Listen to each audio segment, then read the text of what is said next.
And we'll start off episode 4 with Vicious. Maybe it was what happened with Julia. Maybe it was the fact that Fearless/Spike showed up again. But he walks into his penthouse apartment and tells Julia, I'm taking you off-world. And immediately she goes, why?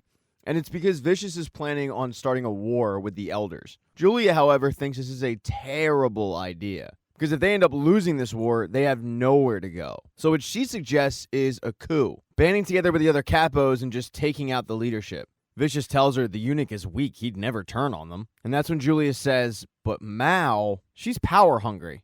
And you always say the eunuch falls in line with her. Vicious says that's a tricky proposition though. Mao is no fool. But Julia wants to see if she can set up a meeting between Mao and Vicious. So she heads to Anna's because Anna knows everybody. She tells Anna, I know you don't usually get involved in any syndicate business, but I want to know if there's any chance you can set up a meeting between Vicious and Mao. And Anna says, you're right, I don't. And there's a reason for that. Julia, what have you gotten mixed up into?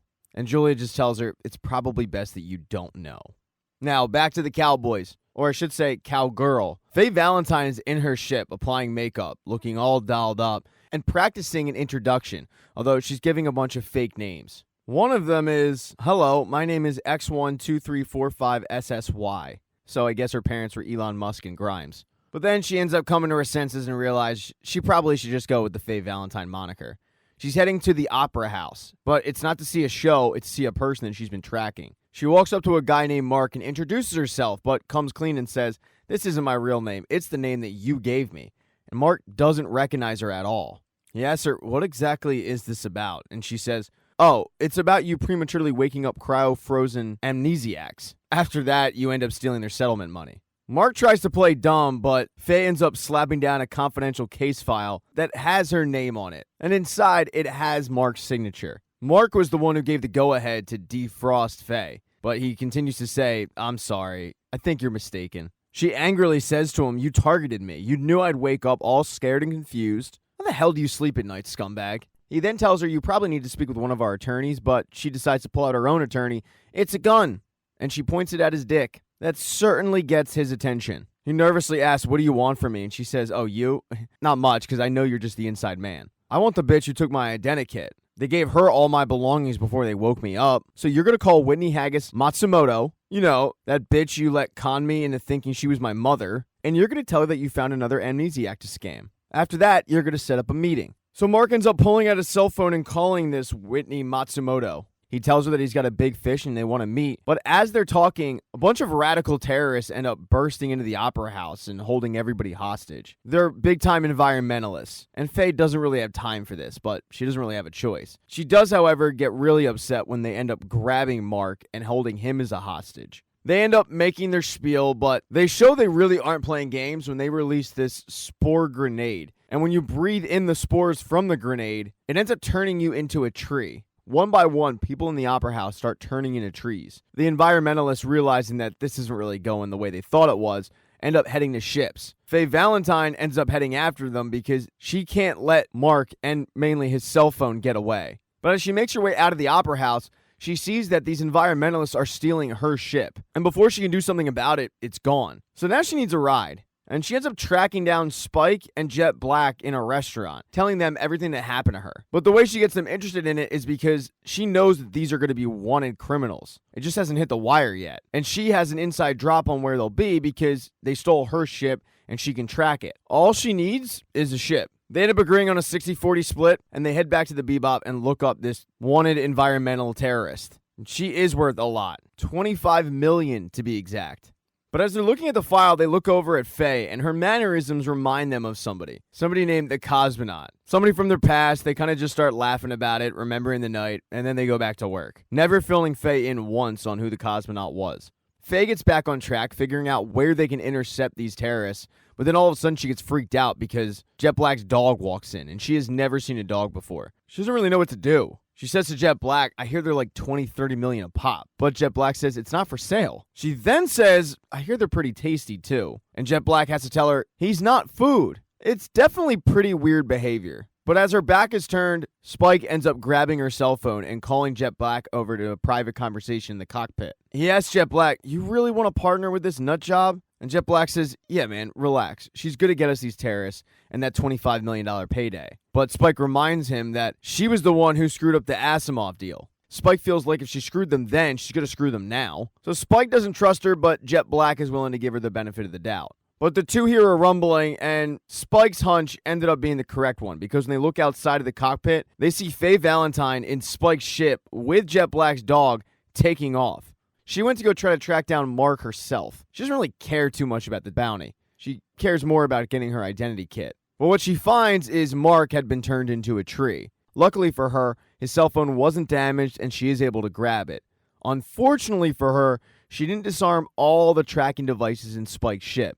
He's a pretty paranoid guy. So when she turns around, she's got Spike and Jet Black with guns pointed at her.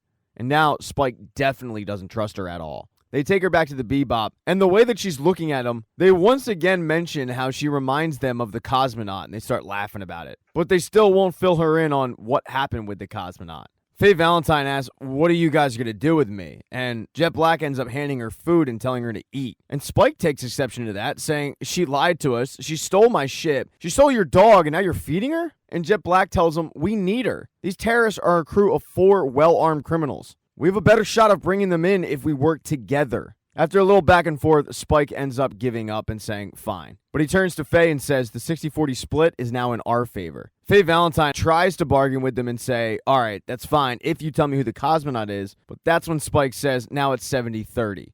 And since Faye doesn't really have any bargaining chips here, she has to agree to it. So they start telling Faye to just remember anything that they can go on with a lead. And the only thing that she can think of is the fact that one of the terrorists mentioned to the other that he was being a real Howard. So they end up finding out that the leader of this group, her ex-husband, is named Howard. And they go to track him down, see if maybe he knows something about our whereabouts. But when they get to his location, he's dead, turned into a tree, along with just about all of his workers. They then suddenly hear some sirens going off, and when they go to see what it is, down the hill, there's missile silos. And those terrorists are arming those silos with missiles. This Howard guy was a scientist. So in order to get their message across, they're planning on chocking these missiles full of that tree spore and murdering 6,000, 6 million, 6 billion people with it. So they head down to the beach to stop these terrorists. But as Jet Black and Spike go to take them out, Faye Valentine notices that the leader of the group just took off in a ship. So Faye Valentine hops in her ship and chases after her. Spike and Jet Black watch the two ships leave orbit, and both of them know that now it's up to Faye Valentine to not only bring this perpetrator in, but also not take the bounty all for herself. However, shortly after leaving orbit, Faye gets a call on Mark's cell from Matsumoto, and she wants to meet. She gives Faye a location, and now Faye has to decide between chasing the bounty or chasing her identity, and she turns to choose her identity. But as she steers away from the bounty, she notices that a rocket was just fired, but it wasn't fired from the planet, and that's because Spike and Jet Black had stopped that. It was fired from the terrorist ship. She had seen that the rockets weren't launched, so she went to her backup plan. And when Faye sees the rocket go by, she says, "Aw, shit," but she didn't use her disguised voice, and Matsumoto ends up hearing it and saying, "Who is this?" Faye has to come clean and says, "Bitch, you know who this is. This is your worst nightmare." Matsumoto recognizes the voice and tells her, "I've missed you. Kudos for finding me, but the mama's got to chew and screw. Bye-bye." She hangs up. Faye is frustrated, but she also has a missile to chase. And in order to keep it from crashing into the planet and killing everybody, she ends up nudging it with her ship. It ends up working. It destroys the missile, but it also ends up destroying her ship, and she ends up crashing. But Faye doesn't die. She ends up waking up in the Bebop with Jet Black's dog licking her face. Spike tells her that they followed the smoke trail, and it wasn't his idea, it was Jet Black. He told him that it was the least that they could do. He also lets her know that her ship was destroyed and says, "Was there anything valuable in it?" And Faye says, "Just my entire life." Spike says, "You know what's cool about losing your life? You get to build a new one." We're going for drinks when we get back. New guy's buying the first round. Spike gets up to leave, and Faye says, "Hey, for real, who's the cosmonaut?" But Spike just says, "Welcome to the Bebop." Oh, and as for that bounty, well, she was killed on her ship. One of her underlings got sick of being crapped on and decided to turn the leader into a tree. So she got what she deserved. Thank you so much for checking out this recap. Please consider subscribing to the channel. Hit thumbs up if you liked it. Smash that thumbs down button if you thought this sucked. Make sure to be nice in the comments section. If you don't see the next video up in the end screen there, I'll get it up in a few days, not to worry. And I have merchandise, so go buy a mug or something. It's never too early to think about Christmas gifts, folks. Once again, thank you for checking out this recap.